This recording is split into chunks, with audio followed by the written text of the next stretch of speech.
Welcome, and this is the Season Long Podcast for the YouTube channel SeasonLongBaller. Hope you're having a wonderful day and great to see you here. Hope you had a wonderful weekend. So here on SeasonLongBaller, the YouTube channel, we do an 82-game full simulation of the season, mirroring the actual NBA season. And we're doing this with Player Build Jaymont Summerz. The Player Build, that video is in the description below. Number 4, 6'5" point guard out of William & Mary. You'll notice that green wristband that he wears during games. That is because William & Mary's colors are actually green and gold. So I have a reason why I picked that. And I didn't want to pick a basketball power. So as you see, he's a 78 overall. The reason for that being that Banchero, who was the number 1 draft pick in the 2022 NBA draft, is a 78 overall. Chet Holmgren and Jabari Smith are both either 77 or 76. So I didn't want to make Summerz any bigger or any better than they are. So that's where we start with a 78 as a point guard. However, we're hoping during the season, during these 82 games, we're hoping that he gets better, and that is the grind and the progress. So looking at what Summerz has done so far this season, you see he is 7th in the league in scoring right now at 15.2 points a game. But compared to those around him, such as Morant and Damian Lillard, you see that they are shooting a way higher percentage than Summerz is, and Summerz is a little bit under 50%, shooting around 47.8% right now. But part of the problem with that is he is the point guard for the Wizards, and he has been shooting an awful lot. So, yes, I know that's me. Yes, I've been shooting too much probably for Summerz. Now, taking a look at the rookies, he is the leading scorer among rookies at 15.2, as I mentioned. Banchero, with 11.3 points per game, is second. You see Holmgren at 8.3. Jabari Smith is 8.2. And Ivy, the shooting guard from the Pistons, is at 6.7. And he is the 5th leading scorer among rookies in the season so far. Now, keep in mind that we only play 6-minute quarters, so that's why you see the stats are a lot lower and you don't see someone, when we were looking at the players a moment ago, why you didn't see someone like James Harden averaging close to 30 a game. That's because we're only playing 6-minute quarters. Jaymont Summerz is also among the rookies, leading the rookies in assists at 2.2 a game. Yes, that probably should be a little bit higher for the point guard. It has been the beneficiary of Bradley Beal and Porzingis finishing a lot of baskets, but he is only averaging 2.2, and that is the lead among the rookies. So taking a look last week, the Wizards went 3-1. They split a home and home with the 76ers, winning at home versus the Sixers. But then 2 nights later, on November 2nd, they lost to the Sixers, we lost to the Sixers at home, 92-81. The Wizards still have this high-powered offense, as you see, beating the Sixers on Halloween with 82 points, then losing to the Sixers with 81 points.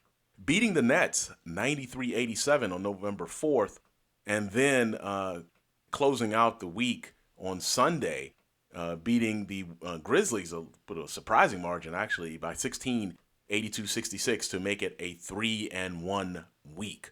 We'll talk about what's coming up in just a moment. Looking at the league leaders again, as you see Summerz, as I was mentioning earlier, Summerz with those field goal mades. He's averaging 5.4 field goal mades a game. But when you are only shooting less than 50%, then you're going to have several attempts. So he's, as I said, he's up among the leaders in terms of shooting attempts. And for a rookie point guard, probably not the best. But as I've said during one of the games, shooting those 3-pointers can be addictive. Looking at the Wizards roster, Bradley Beal is leading the team in minutes. Porzingis is second. Summerz is third. Kuzma is fourth. And Avdia is fifth in minutes. Monte Morris is the backup point guard. He has been effective during the season. As you see, he is shooting around 47% from the field. He is leading the team. Him or Beal are leading the team in assists. The former Denver Nugget is the backup point guard. He is a 79 overall and is the actual starter on the actual Washington Wizards. So Summerz has displaced him in the lineup, as we had mentioned before, and as you have seen in the games. So taking a look at what we've got coming up next week, the first game which will be in a few hours here, check out that upload. The Wizards will be traveling to take on the Charlotte Hornets, and that will be a few hours from now. The Wizards are 8-2 on top of the Eastern Conference right now. The Charlotte Hornets are only 3-7, and the Wizards on a 2-game winning streak right now. The Hornets have lost 3 in a row. The Wizards, as you can see, that high-powered offense of averaging a league-leading 83.8 points per game, and the Hornets are way behind that at only 56 points per game. Wizards shooting over 53% and shooting a healthy 41% from three-point land. And it's also worth mentioning at this moment that in real NBA, as you know, LaMelo Ball was injured at the beginning of the season. But for us, there's an entirely different injury set. So players that may be injured or healthy in the actual NBA and our simulation in the My NBA, My Era on NBA 2K23, they may be healthy or injured, the opposite. The main case of this was the other Ball brother, Lonzo Ball, when the Wizards played the Bulls in the second game of the season. He's, of course, injured at that time, but he was healthy in our lineup. So he actually played against the Wizards in that particular game.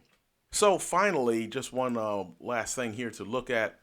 Taking a look again, going back and looking at what the schedule will be for the upcoming week. Another 4 games for the Wizards, as we mentioned, leading off on Monday against the Hornets. And then Thursday at home, Luka and the Mavericks come calling. Right now, the Wizards are undefeated at home, so we'll see if the Mavericks are the ones to break that streak. And this will be a 3-game homestand after this Hornets game. The Mavericks come in on Thursday, and then Saturday will be the Jazz.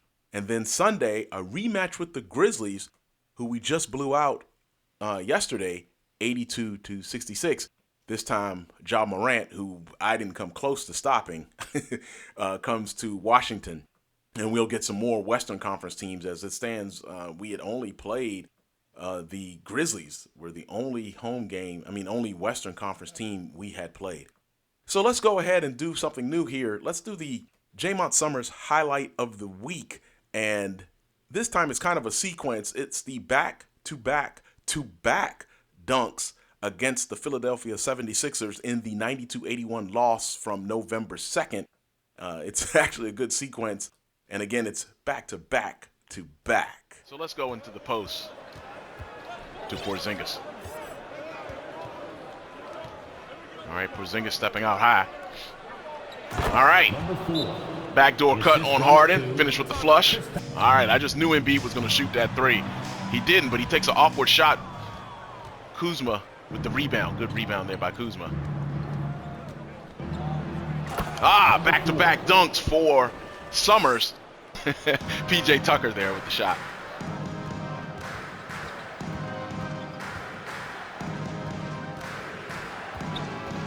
All right, to the basket again, off the pick and roll. 3 dunks in a row for Summerz.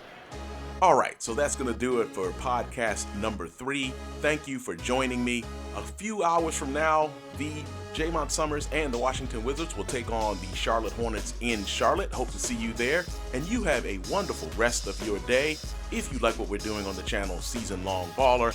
And of course, we'll have a website coming up soon, SeasonLongBaller.com. Hope you have an opportunity to check that out as well. But if you like what we're doing on the channel, please like and subscribe. It is much appreciated. You have a wonderful rest of your day. See you in a couple of hours. Season Long Baller is out. Peace.